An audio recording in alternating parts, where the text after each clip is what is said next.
Okay, I'm assuming everyone can hear me. Good. Okay, a few yeses pouring in, so I'm good. Great. Fantastic. Okay, so I'm Teresa Doguelli. I'm in Turkey at the moment, which is where I live. So it's 5 o'clock my time. I'm seeing that we're people here from Russia, from Poland, and anywhere else. I don't know. Welcome to you all. Nice little multicultural gathering. And we're going to be looking today at EQ. EQ, which is short for Emotional Quotient, otherwise known as Emotional Intelligence. And we're going to look at how it's important for young learners to get them emotionally smart enough to succeed. Moving on to our first slide then, we have an answer to the question of why is emotional intelligence, why is EQ important if I'm only teaching English? Why is it important to me as an English teacher? Well, this is the first answer here. Karen Stone McCown says, very aptly, learning doesn't take place in isolation from kids' feelings. Being emotionally literate is as important for learning as instruction in math and reading. Underneath it, Daniel Goleman, who wrote the book Emotional Intelligence. I don't know if any of you have seen this. Just a second, I'll try to. There we go. Very interesting book, translated into many languages. Writes something which is very telling, which is stress makes people stupid. I.e., when emotionally upset, people cannot remember, attend, learn, or make decisions clearly. In other words, feelings are a key point to learning. If we're feeling good, which I hope that a lot of you are at the moment, then you're going to remember, you're going to understand, you're going to learn. But if you're feeling bad, if you're feeling negative in any way, if you're feeling stressed, then that is going to close a very big window to any other information coming in to your mind. And this is true for children too, which is what we're going to concentrate on today. Now, what kind of feelings are we talking about? This is a seminar for young learners, so if we start right in kindergarten, when children have left home and come to school for the first time, those of you who teach very young children in kindergarten know that little children coming to us are full of insecurities. They've just left home, they've just left mum, they were, you know, the prized little child at home before, and suddenly they're in a big group with other children, they're insecure, mum's not around, they're anxious, there are lots of other little children milling around them. Jealousy obviously is going to come into play now because, you know, before at home, one toy, that's mine, but now we've got one toy but a lot of children who want it. Jealousy also of other people's performance, jealousy of when teacher says, well done, little Patrick, then, you know, little Jemima is going to feel, what about me? There's going to be the feelings of being left out and unloved, even if unfounded. For the children, these are very true feelings. There's going to be a lot of teasing when children are around each other, laughing at each other. There are going to be fears. Then there's that issue of pride, starting sort of around the age of 2, the terrible 2s, when children are trying to assert their independence.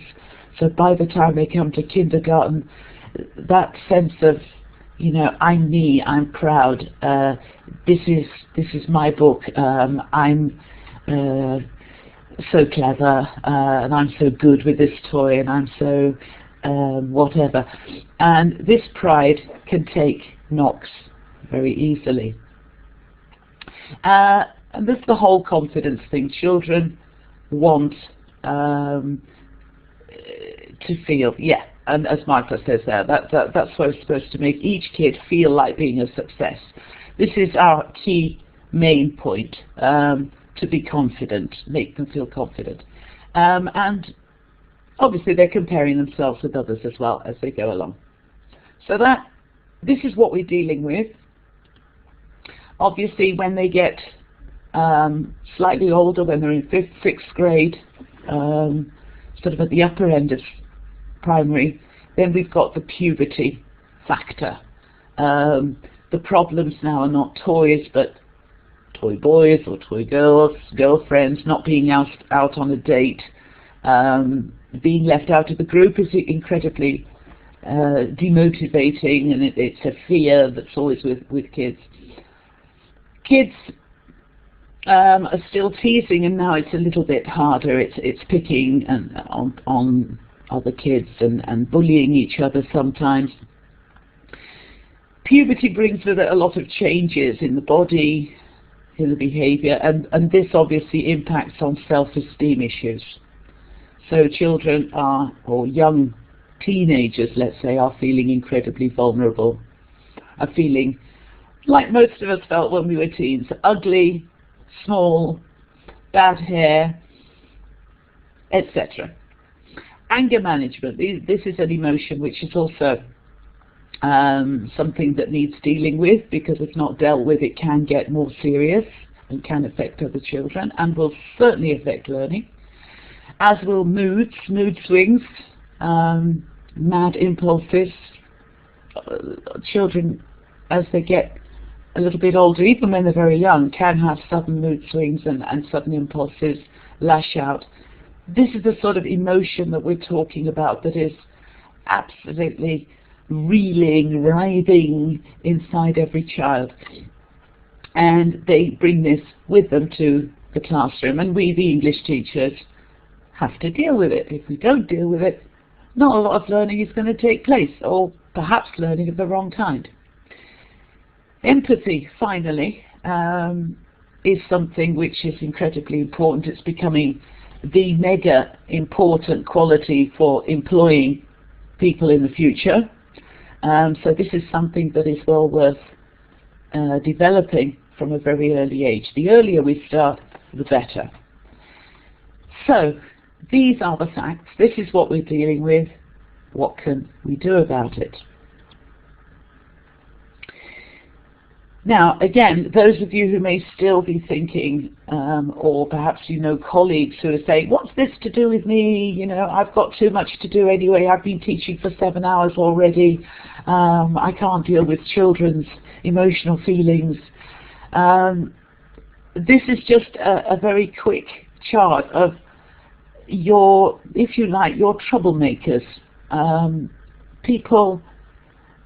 Teachers have to teach English sometimes and fight with a lot of classroom discipline at the same time. Classroom discipline, or rather lack of discipline or loss of discipline, actually happens again through emotions. Up here at the top you'll see 3 animal caricatures which are just there to help you to remember the 3 kinds of main problems that we have sometimes in class. At any age, actually. This can go from children to adults. First of all, here we've got your typical sheep. These students are characterized by sort of head down, don't say anything, don't do anything, play safe, and literally we don't get anything out of them at all. So they're not a rampant problem in terms of discipline, but they make a teacher's work very hard, because they're the people that you can't get anything out of. They will just do what everybody else does, and they probably do it very silently. Again, there are reasons for this. These children are extremely anxious. They're extremely worried about being accepted by the teacher, by their friends, and they think that if they say anything or do anything wrong, they're not going to be loved, they're not going to be accepted, and so their choice is to say and do nothing. No risk, no danger, but a very static, passive member of the class. The second group is perhaps more actively a problem. for a teacher in a class, characterized here by the colourful parrot. These are, in a sense, the class clowns, the guys who are like the parrot, trying to fly away from the lesson because they too are afraid that they might do something wrong, they might do the wrong thing, and therefore, doing wrong, they've always perhaps been punished, perhaps people get angry with them when they do the wrong thing, so they are afraid by doing the wrong thing that they won't be liked, that they will be punished, that they will be criticized, laughed at. So they, rather than being submissive like the sheep, they try to completely steer the subject to something completely different. So they're the ones who are going, Miss, did you see the football match on television last night? Miss, why do caterpillars have 9 feet? And other totally irrelevant stuff, because they're trying to get away from a danger area where they might make mistakes. And the final group, which causes us a lot of pain, if you like, as teachers, is the tigers, the group who possibly are having a lot of pressure at home, maybe from mum and dad. You've got to do well, you've got to do well, you've got to be the first. You know, why are you second? Why did you only get 99%? Why not 100? So these guys are going to attack and do anything in order to be the best, absolutely excel, and they can get quite aggressive sometimes in class. So, you didn't tell us this, teacher, you didn't say we had to do this, you didn't say we had to use black pen, why did I only get 75%, why didn't I get this? And this will start early, because performance pressure from home can start very early, from parents not wishing to cause children grief, but this does happen. Parents do have very high standards. My parents, as I wrote a little bit earlier, were Polish, although I was born and educated in England, and there was a lot of pressure on me to succeed, a lot of pressure. You've got to be the best, you've got to be the top, you've got to be absolutely number one. I'm sure it's the same in Russia, it's the same in Turkey, it's the same in a lot of countries. So, we've got emotions here which are sometimes coming from home, stemming from kids' worries and fears, and are manifesting themselves in the behavior of the group and causing teachers a lot of problems. So perhaps it is time that we actually addressed these problems. What we're talking here about emotional intelligence, the capacity for recognizing our own feelings and those of others.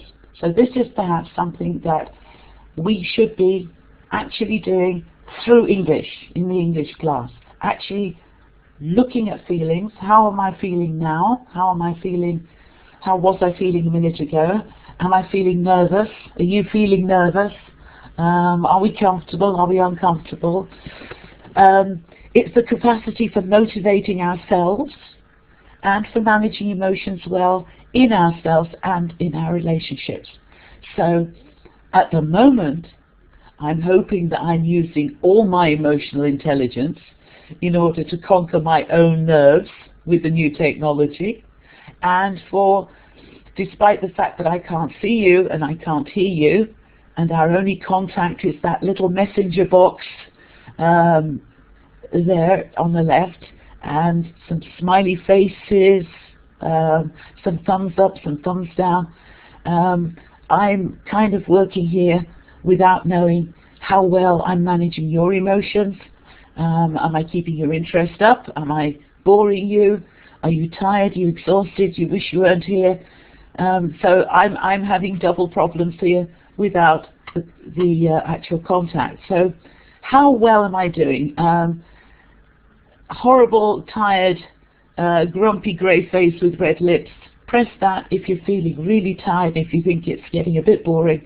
Press the smiley face if you're with me and if you're feeling okay. Let's have a little show. Got two smiley faces there. Neutral, the rest of us. Okay, so does that mean you've gone to sleep? Okay. All right, you're still with me, I hope. Okie dokie. All right, we're going to get now to some actual activities then. All right. Now, again, time is very important for an English teacher. We don't have an awful lot of time, apart from our syllabus, which we have to complete by the end of the year. Headmasters, heads of departments are saying, have you finished that unit yet? Have you finished that book yet? But we've got here a few examples of activities which can be done as part of your normal teaching and working day-to-day activities while you work. When I was a little girl, we used to have music while you work playing on the radio, and this is EQ activities while you work. For example, a feelings register. So if you're taking a register, which I think most people have to do at the beginning of every class, instead of just getting people to say yes or here, why not get kids to respond with a number on a scale of 1 to 10 on how they're feeling. So if 1 is buh and 10 is hey, while you're taking the register, I could say Agatha. I think we've got two Agathas here, but Agatha can say the number that she's feeling. Let's see, Agathas, where are you? Would you like to message in at the moment into the message box how you're feeling on a number, a scale of 1 to 10 at the moment? Message? No? But what about Agnieszka? How are you feeling at the moment? On a scale of 1 to 10.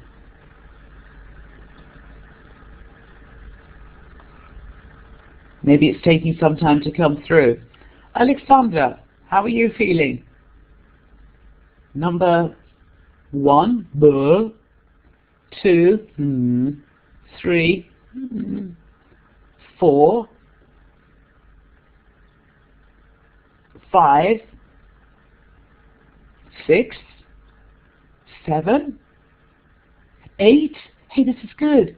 9. Wow! 10. The best. And that's something which you could do every day. And if you've got a number of people who are telling you that they're feeling 1, 2, 3, you could just very naturally say, why? What's happened? And deal with the problem just there and then.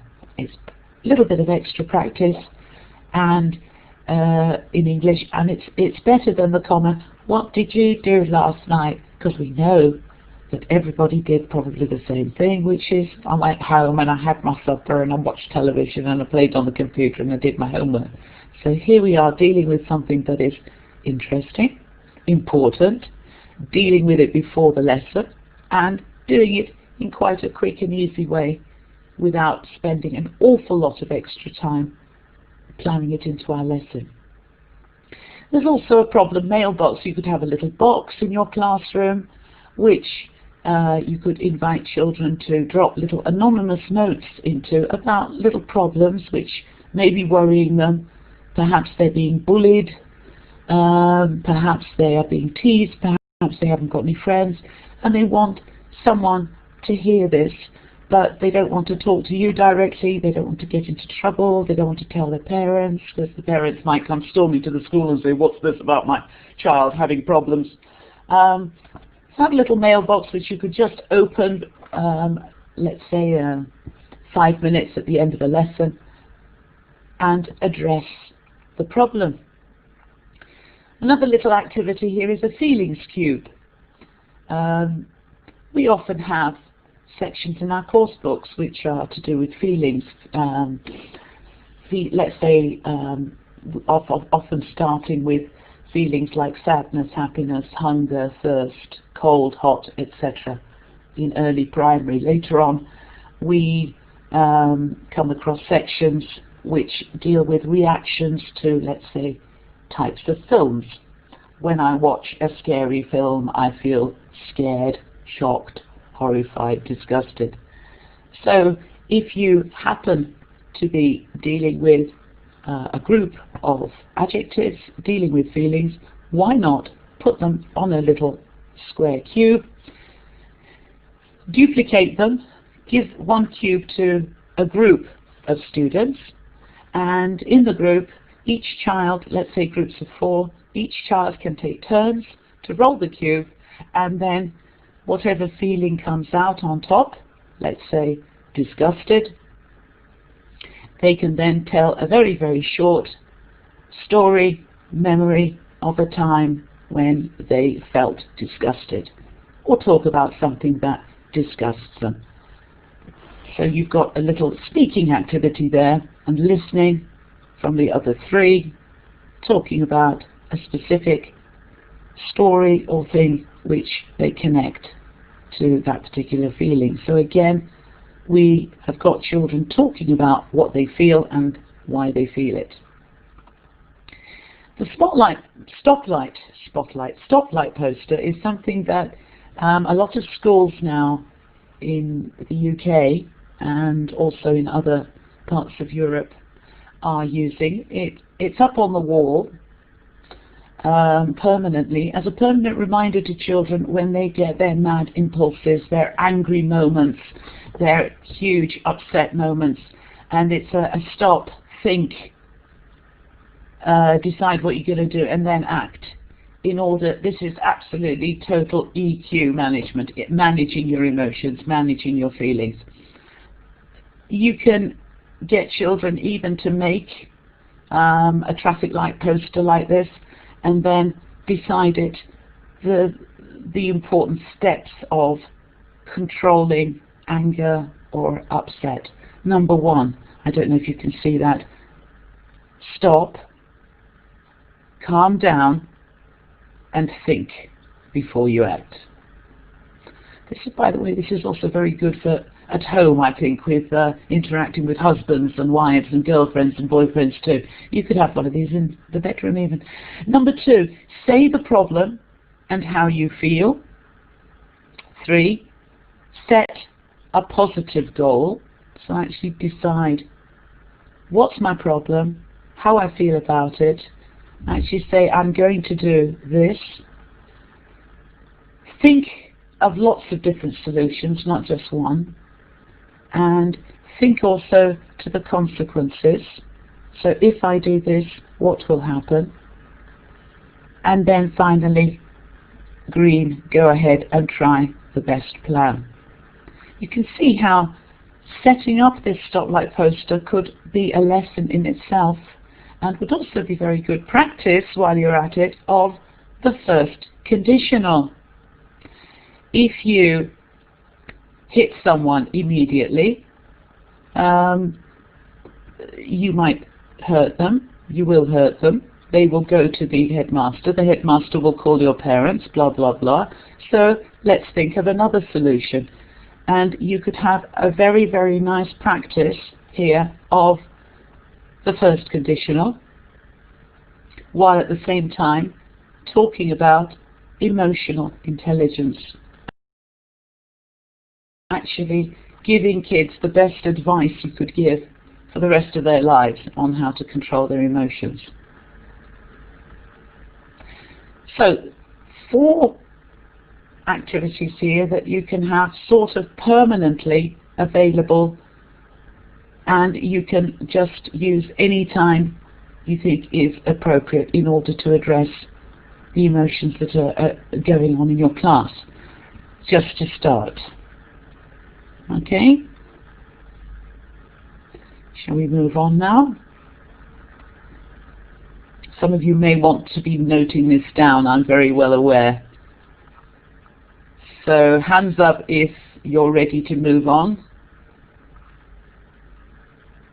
or smiley faces if you're ready to move on.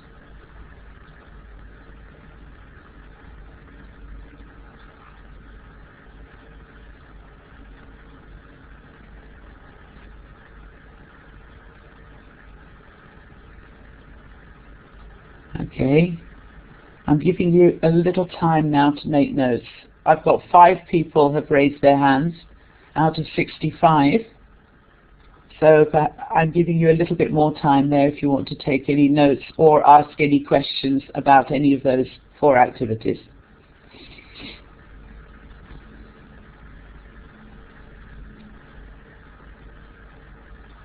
Okay, we've got 10 hands raised to go on. So the majority of us are still maybe noting 13, yeah? So press the hands raised button if you would like me to move on. Otherwise I'll give you a little bit more time. Like 1 minute.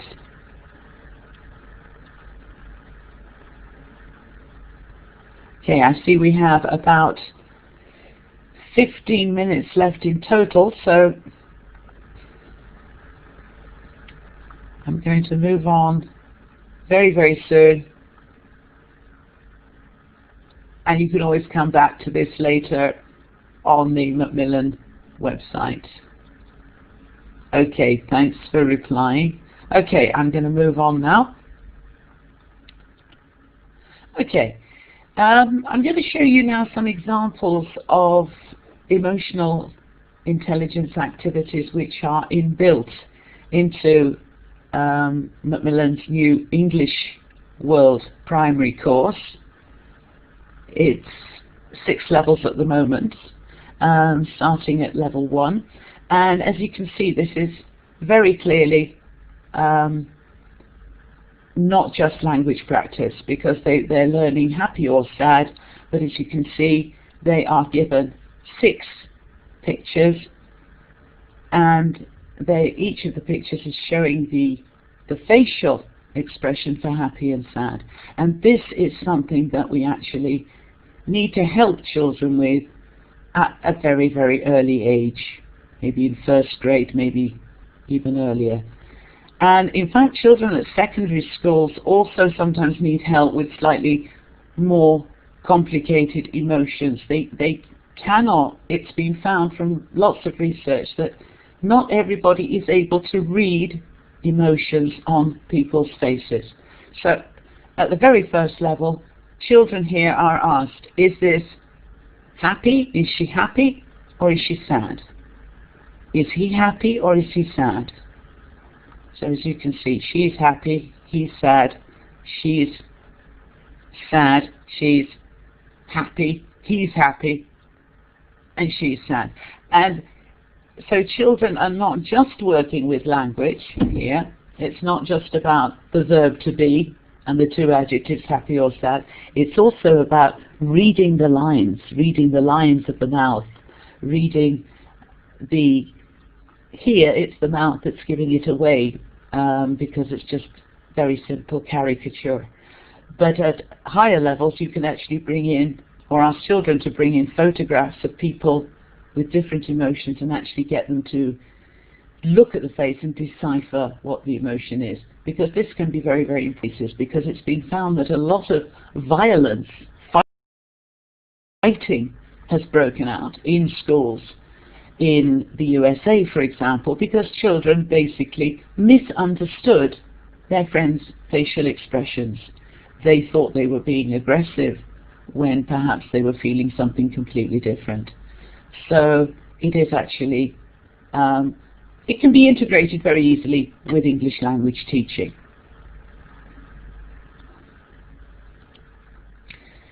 Here we have a song. Again, this is from English World Level 4 this time, but there are English course books, and especially English World is incorporating a lot of emotional intelligence, managing emotions work together with English language practice. So here, focus on practicing should. What should you do? They put in a little song. I can't play the song, unfortunately. I actually have it recorded here, but I can't play it on this particular Illuminate program. But it's a nice little song. And what I would do with children is, as I've done it here with you, don't just show them the song, but get them to guess, get them to talk about it, because in this case they are actually developing here emotional intelligence by just thinking about what goes in the blank box. So the song starts.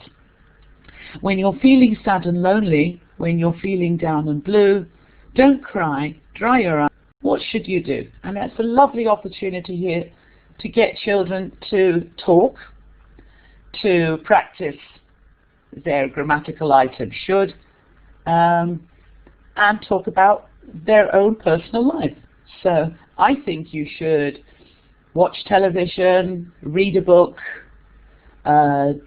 drink a nice cup of tea, have a banana. Bananas are great, etc. After children have brainstormed ideas, discussed what they do, what they think you should do, then finally they can see the song and sing it as it is in the book, and also find out what the book suggests. So the answers in the book are, what should you do? You should jump up and down. Obviously, if you're a kid, not me, I've broken my foot, so I think I'll stick to tea. You should jump up and down, kick your heels in the air, wave your arms like you just don't care, stick out your tongue, make a funny face, and scream and shout all over the place. And they'll have a chance there to, with younger kids particularly, they can do lots of actions as well. So they are practicing the language, they are developing emotional intelligence, and they're moving, learning, and I'm sure that this physical activity will also be a great brain break, so that they can then sit down and carry on learning with a lot more open mind and feeling very relaxed. Again, another little song from English Word Level 4. Again, I've blanked it out. I always like to put in an information gap. I don't just say to kids, okay, open your books at page 42, listen and sing, because there's so much more we can get out of it beforehand. Cover the picture and get them to look and speculate. What's the problem? Can anyone see what the problem might be here? What is the problem? Doesn't seem to be a problem at the moment. Everything seems to be very lovey-dovey, doesn't it? Dogs are lovey-dovey, the girls are lovey-dovey. But can we see there at the back of the picture? There's a little sign. What does it say? For sale. Aha. So what's the problem? One of the girls and her family are probably going to move house. Now that can be devastating for a child, to move away from your friends, your school, your room, your house. I think it's one of the top stressors. I think moving house, marriage, divorce, a death in the family, these are the top stressors, and moving house is one of them. It's a big stressor. So it's here in the book, and if we move on to having a look, you'll see that we're actually here dealing with this emotion, and at the same time we're with the first conditional again. If you leave, I'll be sorry. If you leave, I'll be sad. You're the best friend, the best friend, the best friend that I've ever had. If you go, please send me letters. If you go, I'll write to you. I will miss you. Will you miss me? I will never forget you. Aww. And that is a lovely little song which can bring up, and it's always good, whatever we're doing, whatever we're dealing with in class, is to take it off that page, take it out of the book, and just turn to the class for a minute and say, has anyone moved house recently? Is anyone going to be moving house recently? Yeah? Okay. How do you feel? Are you worried? Were you scared? Yeah? Okay. And just address the problem. It's a lovely opportunity to use English that they're practicing, that they're learning naturally, personally, memorably, and at the same time, the more you talk about these emotions, the more you manage them and deal with them rather than repressing them and then having all sorts of different conflict management problems. Okay, moving on quickly. Here we have a dialogue, and as you can see, it's practicing have got, has got, some and any. And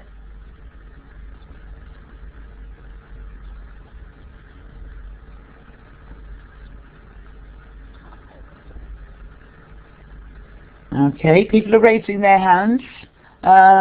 Is that because you want me to pause? Or do you want me to go on? Go on. Okay, we've got a dialogue here. I'm guessing that you're saying go on. Am I guessing right? Emotional intelligence. I'm reading your emotions. Actually, I've got very little to go on but these little signs, so bear with me if I'm reading your signs wrong. Okay, you can always come back. This will be on the website, this webinar. Okay, looking very quickly now. A dialogue, some, any, have got. We used to have lots of dialogues like this, nothing new about this. What have you got in your lunchbox, says the little boy. I've got some cheese sandwiches, says the little girl. Have you got any fruit? Have you got any grapes? I've got an apple, but I haven't got any grapes. What else have you got? I've got some chocolate and some little cakes. Very nice, lucky you. She then asks the key question, what have you got in your lunchbox? And he says, I've left my lunchbox at home. Bum, dun, dun, dun, dun. And here we have two more exchanges. And again, I put in the information gap. You could just say to your students, close your books. What do you think she's going to say now? What would you say? She says, what have you got in your lunchbox? He says, I left my lunchbox at home. What is she going to say? Is she going to say, okay, or bye? Again, a lesson in emotional intelligence. And when you take away the little covering bubbles, you'll see we have another little lesson in being nice to each other. She says, would you like a sandwich? And he says, yes, please. So there it is. Beautiful little lesson in sharing, in social responsibility. And again, it's worth pointing that out. This is not just English grammar practice. This is about how to share with your friends, how to think about others' feelings, how to put yourself into someone else's shoes. An important lesson.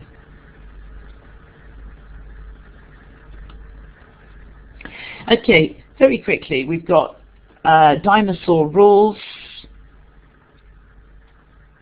Okay, again, practicing must. And this is fun, I think, to actually blank out some of the words and get kids to guess what are the rules at Dinosaur School, because we know that at school, we know that the rules are you mustn't fight, you must be polite, and so let's see what they all say. Get them to guess. At Dinosaur School, these are the Dinosaur Rules. You must, what should we put in the blank? You must not fight, perhaps.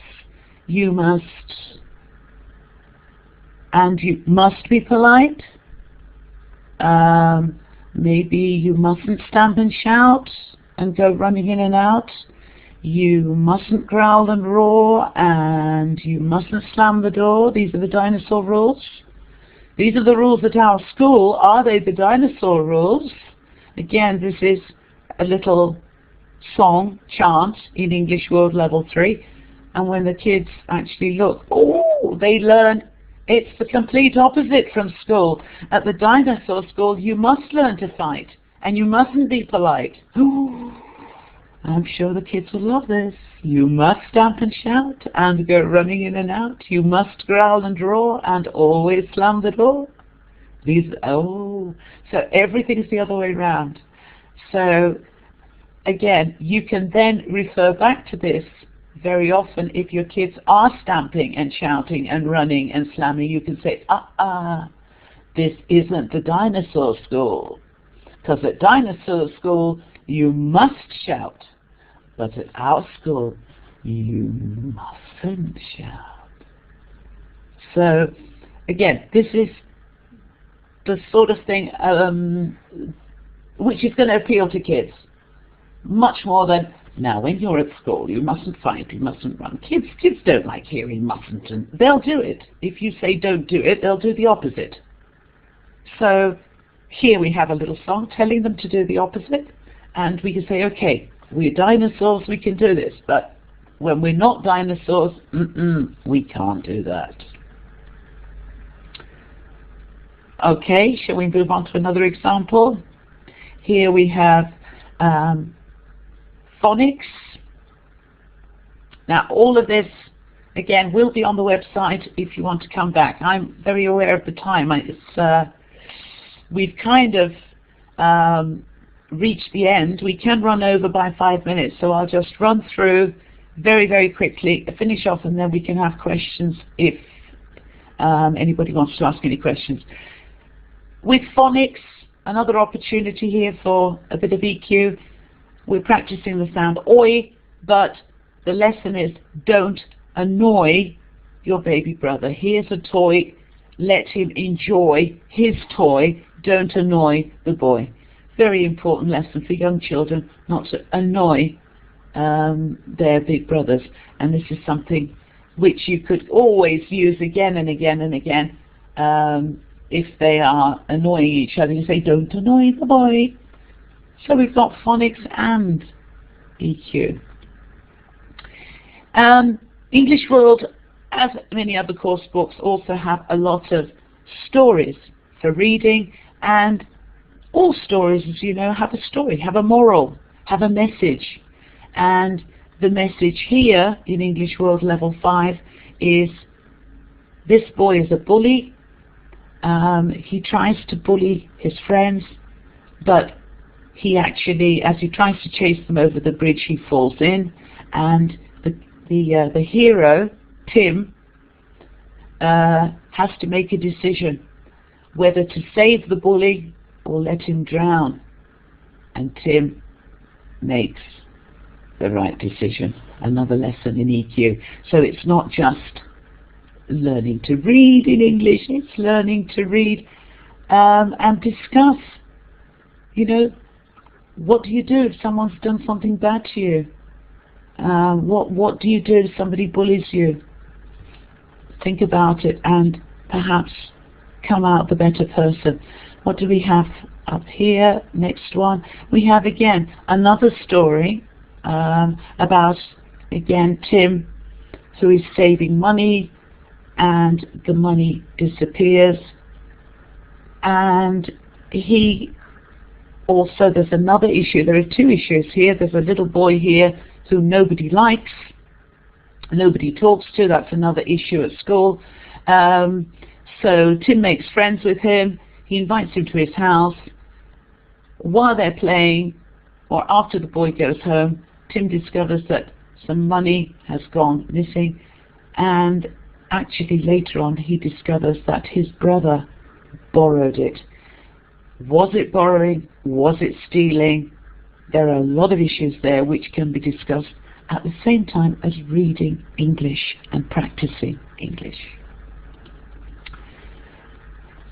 Questions like this, for example, how often do you, can be made into more emotional questions, questions that are a bit more important than your common or garden. How often do you brush your teeth? How often do you take a shower? How often do you change your socks? These aren't very exciting. Some of them are quite rude. It's not a question we normally ask in real life. How often do you brush your teeth? How often do you take a shower or change your socks?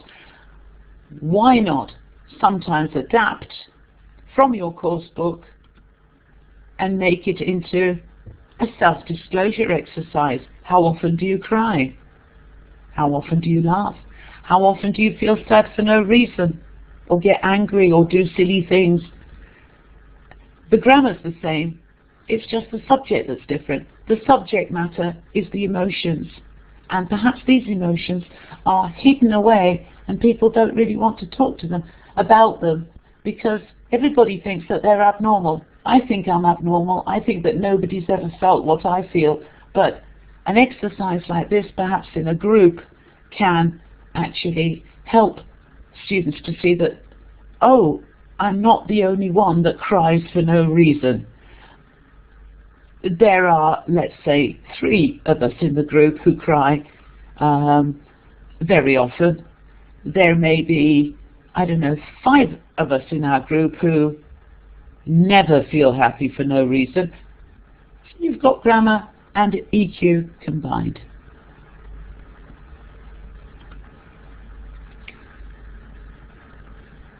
Normal little questions which are asked in the course book, like what colour do you like, talk about yourself, if you found some money what would you do, can always be adapted very slightly in order to make them much more exercises in empathy. So instead of you answering the question, imagine that you are your partner and complete the sentences. So if you guys out there were my partner, you would answer these questions for me. So you would write, I like the colour, and you write down a colour you think I like. Then you would write down why. And then you would say to me, after the exercise is complete, okay, Teresa, Teresa, you like the colour red because you're wearing it now. And I would say, yes, I do like the colour red. And you will have learnt something about me, and you will also have actually looked at me and thought about me and empathized with me. You could do this with any kind of grammar. For example, you would write for me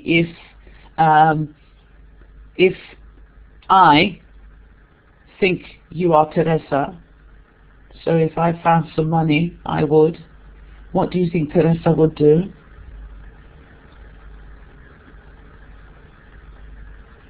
Rush out and spend it immediately. Take it to the police station.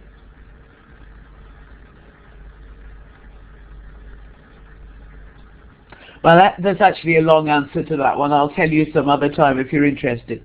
But anyway, that's a normal little grammar practice exercise actually turned into something very personal. And if you are imagining that you are someone else, then it's also an exercise in empathy. So we are developing EQ. Similar kind of activity there. 2 people writing at the same time without talking to each other, predicting similarities between them without speaking to each other. They write down the answers and then they compare.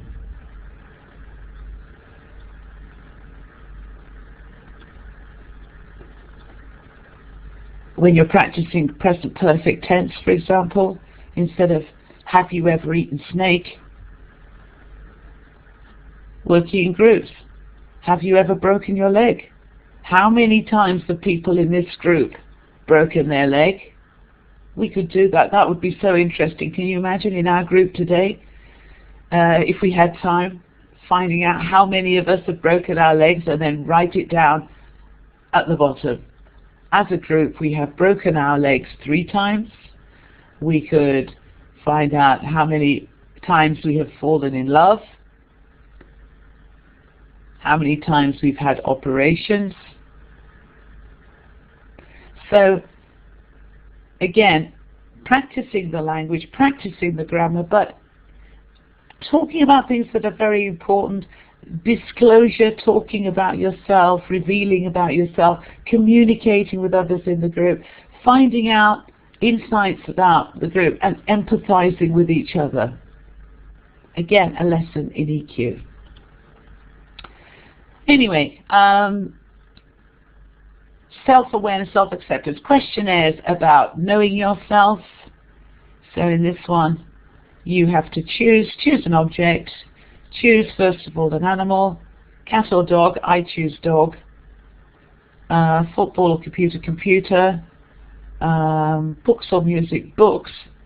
And G is where I end up, and underneath there's a key which tells me that I am a very clever person, but I sometimes like to spend time by myself. So little questionnaires are sort of things that young people love to do, finding out about themselves. This is from English World 2, Level 4. Again, it's a lesson in emotional intelligence. And finally, something that I often used to do with my students at the beginning of a lesson. They come in very often with negative feelings. Just play some music, get them to write down on a piece of paper all the negative feelings that they are thinking, then get them to screw the piece of paper up, throw it in the bin, and then they can start learning English. Then they can start the lesson. Sometimes, rather than talking about things, just getting people to write down all the bad things that have happened to them, present perfect, are happening to them, present continuous, happened to them yesterday, simple past, whatever it is you want to practice, but real feelings, write it down, scrunch it up, throw it in the wastepaper basket, and then their minds are free to continue learning. And get them to give each other a medal sometimes for things that they have done well. Get them to sing a little song to celebrate when they're learning comparatives and superlatives that they are the best, better than the rest. Just get them sometimes to celebrate feelings while they're learning. So that's kind of what I was talking about today. There are many, many lessons both in the course book, and we can also create little opportunities outside of the course book. We can adapt the course book to make sure that we work on the following things in children and young learners, and teens too. Self-awareness, knowing what you're feeling. Personal decision making, knowing what to do if you feel bad. Managing your feelings, remember the stoplights. Handling stress, deciding what to do, handling their own stress. Empathizing with other people. So if they read a story, would you do what the Little Red Riding Hood did? Would you do something different? Getting them to communicate and share with each other what they feel, what they think. Getting them sometimes to talk about, self-disclose, little things that bug them. Get them to find out more about each other. Again, while practicing, how many times have you broken your leg? I've broken mine 3 times. Caroline, I think, can beat that record. Insights. Self-acceptance. You know, thinking you're okay, thinking you're the best. Not always a bad thing. We need it in English language and learning. Personal responsibility. I shouldn't forget my lunchbox. Assertiveness, being able to say what you feel, rather than blaming other people, rather than saying, you're picking on me, you're making me feel bad, saying, when you say this, I feel bad. Talking about your own feelings. Group dynamics, how people are getting on with each other in the group. Teamwork, partnership, pair work, and conflict resolution. There are opportunities for all of these while we are teaching. We don't always have to plan separate activities. And remember that every time you react to a pupil, 29 others learn a lesson. Emotional intelligence is all around us. So let's not ignore it. Let's just work with it.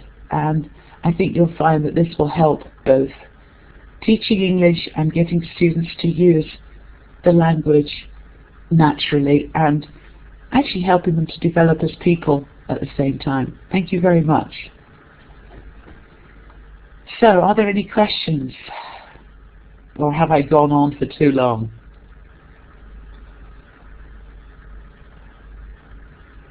Caroline? Anyone there?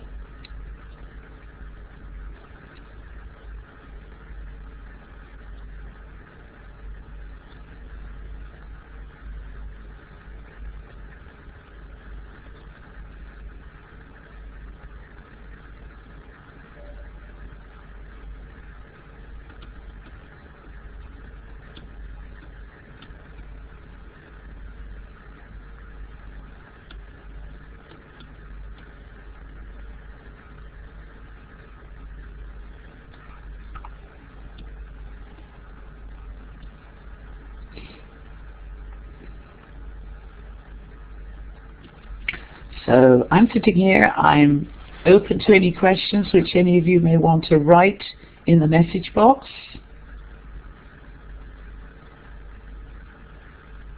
If any of you need to go, rush off, that's fine. The seminar is finished, the webinar, but I'm still here. So if anyone would like to comment or if anyone would like to ask any questions, the message box, I'm watching it.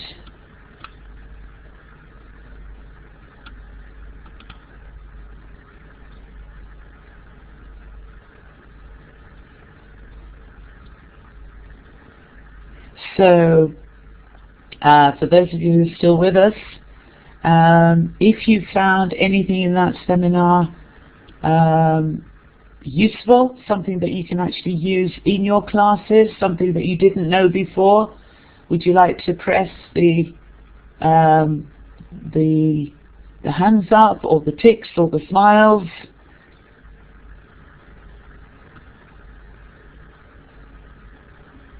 So we've got one hand raised, so one person can use, two people can use, five people can use some of those activities with their students, 8 people, 10 of 63, good, 10 people, 12 people, 13 people can use some of those activities with their students, 13 people out of 63 can use something of that activity, 15 people, that's great, that's fantastic. Even 1 or 2 little activities, even a little bit in a lesson, even once a week, will make a difference, like that starfish. You know the story of the starfish and the little boy who threw him back into the sea. It might not made a big difference to the sea, but it made a very big difference to the starfish. Yes, 18 people have replied positively now and said that they could use some of those activities in their lessons. Or at least are aware that emotional intelligence is there to be worked on. Self-awareness, awareness is also very important.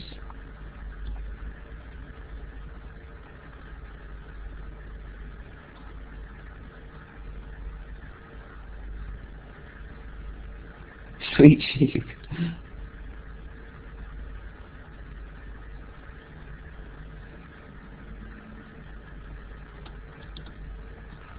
Yeah, the classroom management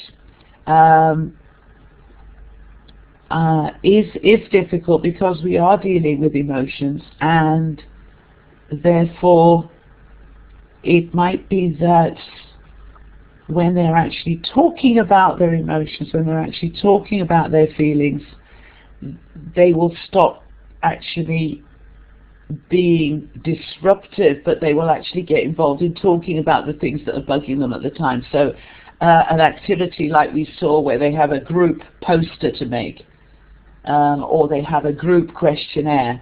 How many of us, or how often do we feel like this, like this?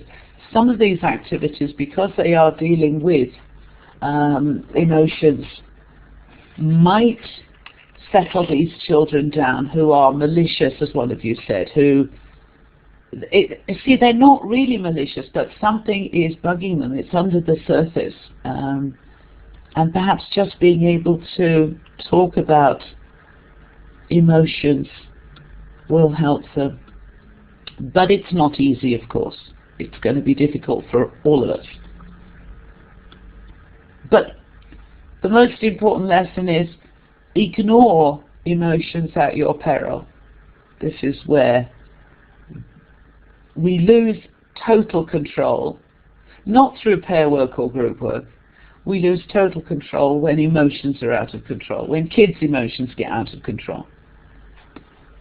Which is why we need to really be thinking about some kind of activities which are practicing English, are practicing grammar, but are also working on empathy, on conflict resolution, on handling stress, on self-awareness, whatever. Good, I see 21 people of 62 have raised their hands, so I'm assuming that at 22 now, so that's about a third of the people present at this webinar have found certain things in this webinar useful that they will be able to apply in their own classes. That's good. That's good. And going up. Anyone like to say anything else? I'm just reading through some of the messages. I'm glad you like the pictures. Yeah, the sheep are sweet, but you can't get anything out of them, can you?